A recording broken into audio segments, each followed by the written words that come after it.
tal? Me da gusto saludarlos en este módulo que le vamos a llamar paradigmas por un lado y por otro lado le vamos a llamar principios básicos de administración.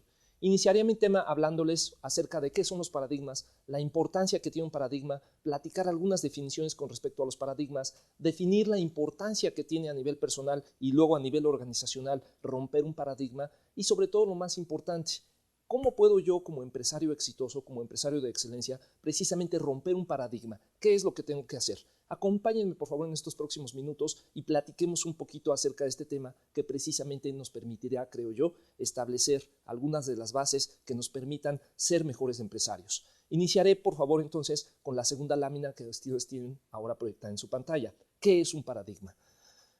Básicamente un paradigma es un supuesto fundamental. Es un supuesto que nos explica en los negocios cómo nos debemos de comportar. Nos dice a grandes rasgos qué es lo que tenemos que hacer, cómo comportarnos, cómo vestirnos, cómo expresarnos, qué decir y qué hacer.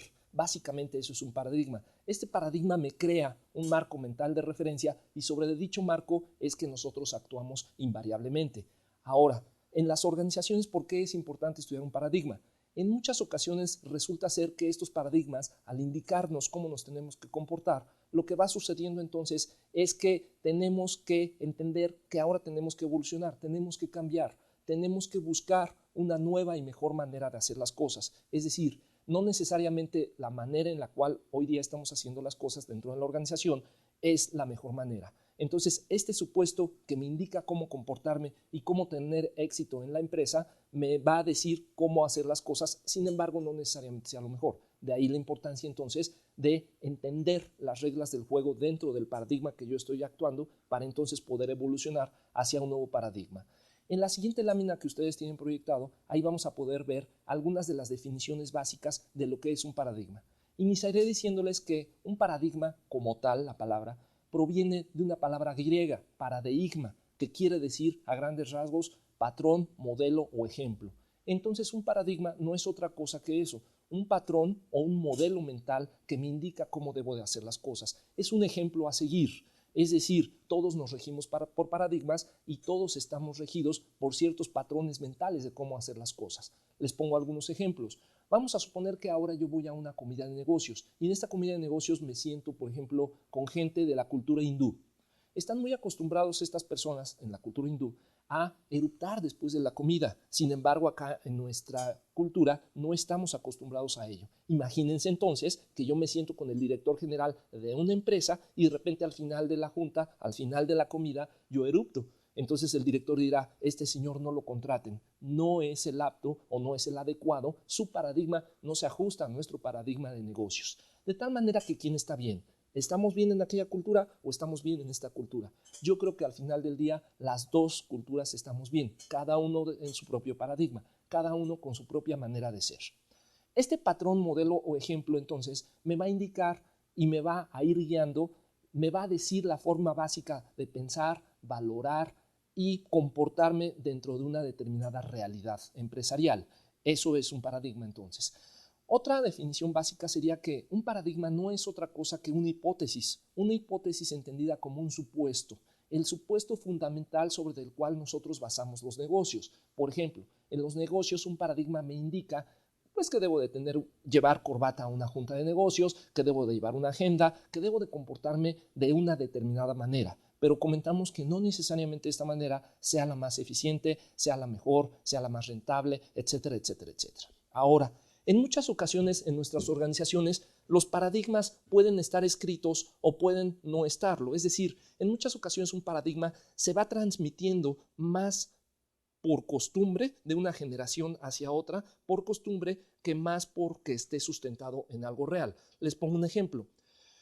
Hay ocasiones en las cuales en una organización el paradigma está escrito en los manuales de reglas, procedimientos, instructivos. Ahí me dice cómo me debo yo de comportar. Tienes que llegar a tal hora, te tienes que retirar a tal otra hora, tienes que vestirte de una cierta manera, etcétera, etcétera, etcétera. Entonces, en la organización en muchas ocasiones el manual es lo que me va a determinar cómo comportarme. Los instructivos me dicen cómo hacer las cosas.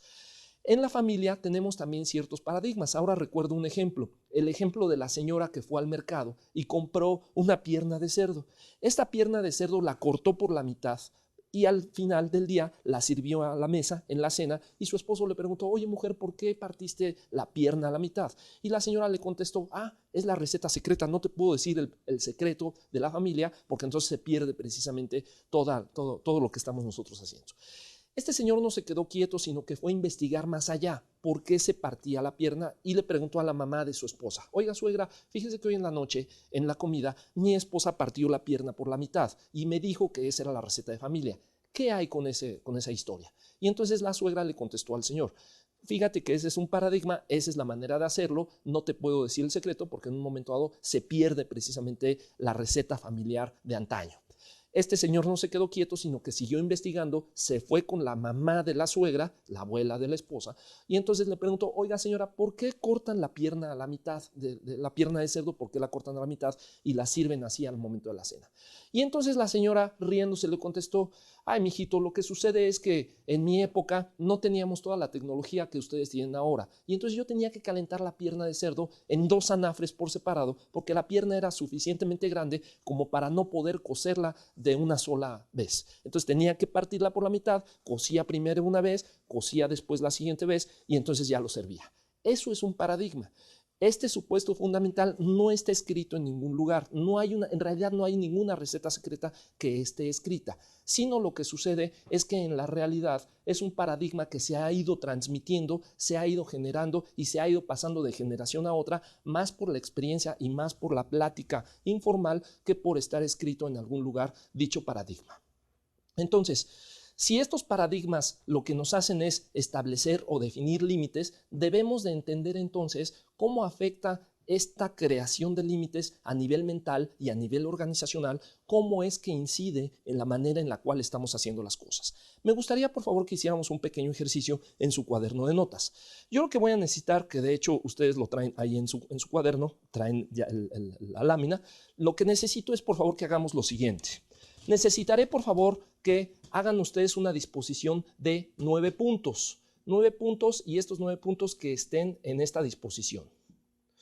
Ahora necesito darles algunas reglas básicas con respecto a esos 9 puntos. Necesitaré que estos 9 puntos ustedes los unan con 4 líneas rectas, únicamente 4 líneas rectas. Estas 4 líneas rectas que toquen los 9 puntos y no se vale despegar el lápiz o pluma o con lo que ustedes estén escribiendo. Vamos a hacerlo, les doy unos momentos.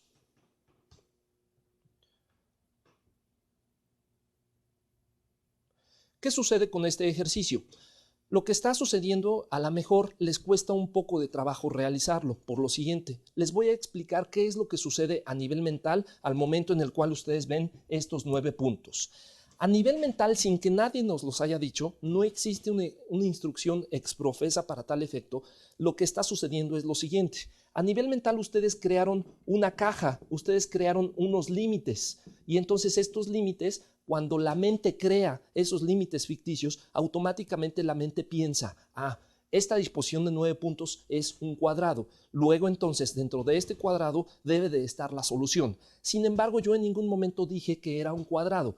Ustedes por su paradigma crearon el cuadrado mental y sobre dicho cuadrado están ustedes tratando de encontrar la respuesta. Ese es el paradigma. El paradigma lo que hace es establecer un marco mental de referencia, establecer un cuadrado mental, establecer unos ciertos límites y luego lo que espero es que sobre estos límites trate yo de encontrar la respuesta. Para romper entonces el paradigma, lo que necesitamos es irnos por fuera de los límites, buscar más allá de la caja mental que nosotros hemos creado y entonces a partir de ahí podremos encontrar la solución. Aquí voy. Voy a trazar una línea, voy a trazar otra línea, van 2, otra línea, van 3 y una cuarta línea. Son 4 líneas uniendo los 9 puntos. No despegué el lápiz y junté todos los puntos. ¿Esto qué quiere decir? Ahora quizá algunos de ustedes se estén riendo. Es que nunca me dijiste en las instrucciones que podía yo salirme de los límites. No, nunca lo dije. Sin embargo, tampoco lo prohibí. ¿Vieron? Ese es el efecto paradigma en acción. Ese es el paradigma del cuadrado mental que ustedes han creado. Ustedes pensaron y ustedes argumentaron e inventaron una instrucción mental en donde no existía y dijeron, si se trata de un cuadrado, los límites de dicho cuadrado, por dentro de esos límites debe de estar la respuesta. Sin embargo, les acabo de mostrar que ustedes mismos crearon unas instrucciones en donde no existen y eso les originó, eso les motivó a no poder romper el paradigma. Se deben de salir del cuadrado, debemos de entender cuáles son los límites de dicho cuadrado mental que yo he creado y a partir de ahí tratar de buscar la nueva información. Entonces, así les demuestro un poco cómo en un momento dado creamos límites y luego a partir de ahí queremos encontrar la respuesta. Ese es el efecto paradigma en acción. Ahora, una vez que hemos establecido los límites, el problema con el paradigma es que una vez establecidos esos límites, me es muy difícil romper los mismos. Es decir, yo creo que las cosas deben de ser así porque así siempre las he hecho. Sin embargo, no necesariamente, acorde con lo que estamos platicando, el hacerlo así sea la mejor manera, la más eficiente, la más rápida, etcétera, etcétera, etcétera. Es decir, en todo momento debemos de estar buscando cómo podríamos hacer las cosas más eficientes dentro de nuestra organización. Una vez que hemos establecido los límites, acuérdense, el paradigma, una vez creados esos límites, me indica cómo me debo de comportar dentro de dichos límites para entonces poder tener éxito en el paradigma en el cual me estoy yo desarrollando.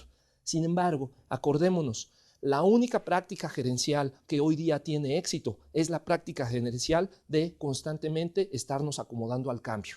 El cambio es lo único constante que existe en nuestras empresas y en nuestras vidas, de tal manera que es importante entender que en todo momento debemos de estar ávidos de estar buscando el cambio.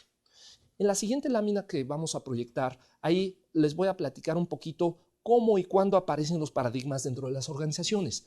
Piensen ustedes, por favor, cada uno de nosotros trabajamos en diferentes empresas. Habrá quien trabaje en una aerolínea, habrá quien trabaje en un banco, en una empresa del ramo automotriz, en una escuela, etcétera, etcétera. Piensen, por favor, la mayoría de nuestras organizaciones, ¿cómo están organizadas? ¿Cómo está estructurada la manera en la cual hacemos las cosas dentro de la organización?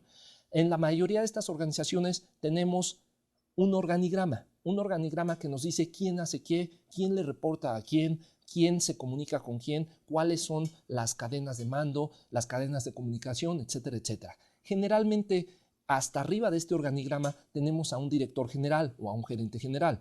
Abajo están los mandos medios y más abajo de la pirámide están precisamente los mandos operativos o las personas que tienen contacto directo con el cliente. Piénsenlo un poco. ¿Por qué? La pregunta sería, ¿por qué una organización que se dedica a dar educación, como podría ser una escuela, está organizada exactamente de la misma manera que una automotriz que se dedica a vender coches? Suena ilógico, ¿no? Precisamente si nos dedicamos a cosas diferentes, lo que debiéramos de empezar a hacer es pensar cómo estructurarnos de una manera diferente que me permita estar como que más cerca del cliente. Tiene sentido, ¿no? Debiéramos de estructurarnos acorde con la necesidad del cliente, no acorde con la necesidad o el paradigma que nos han creado las escuelas de negocio con respecto a cómo administrar precisamente nuestra empresa. Hagamos un poco de historia. No es tan malo estar administrado así, pero ¿de dónde viene esta historia? ¿Por qué es que nos estamos nosotros administrando de esa manera? Por ahí de la Revolución Industrial, cuando la Revolución Industrial comenzó a gestarse, hace ya casi 2 siglos, ¿cuáles eran las instituciones sociales básicas que en aquella época existían? Existían básicamente 3 instituciones sociales. Una de ellas era el ejército, otro era la iglesia. De tal manera que piensen en el ejército y en la iglesia. Ambas estructuras organizacionales son exactamente iguales. Muy pocas personas están hasta arriba tomando las decisiones, entiéndase en el ejército un general o entiéndase en la iglesia el papa. Muy pocas gentes toman las decisiones arriba. Algunas personas, que son los mandos medios, toman las decisiones más de mediano plazo, más tácticas, y muchísimas gentes hasta abajo hacen las operaciones. Sin embargo, eso no tiene mucho sentido. ¿Por qué? Porque en el ejército y en la iglesia no hay libertad de expresión. Es decir, en la iglesia yo no puedo leer el libro de la religión que yo quiera. Tengo que leer el libro cuyo paradigma esté ajustado a esa religión que yo estoy estudiando. En el ejército yo no puedo elegir comportarme de la manera que quiera. Es decir, no me puedo levantar tarde, ni puedo faltar a trabajar hoy porque tengo flojera. Me tengo que ajustar al paradigma de dicha institución que es el ejército. ¿Lo ven? Estamos trayendo un paradigma de unas empresas que nada tienen que ver hoy día con nuestras empresas y ese es el problema. entender que tenemos que resolver de tajo nuestro paradigma para tratar de evolucionar y ajustarnos precisamente a lo que necesitamos hoy día hacer y a la manera en la cual nos necesitamos comportar dentro de la empresa. Los espero en nuestro próximo módulo para que podamos seguir platicando un poquito acerca de este efecto. Muchas gracias.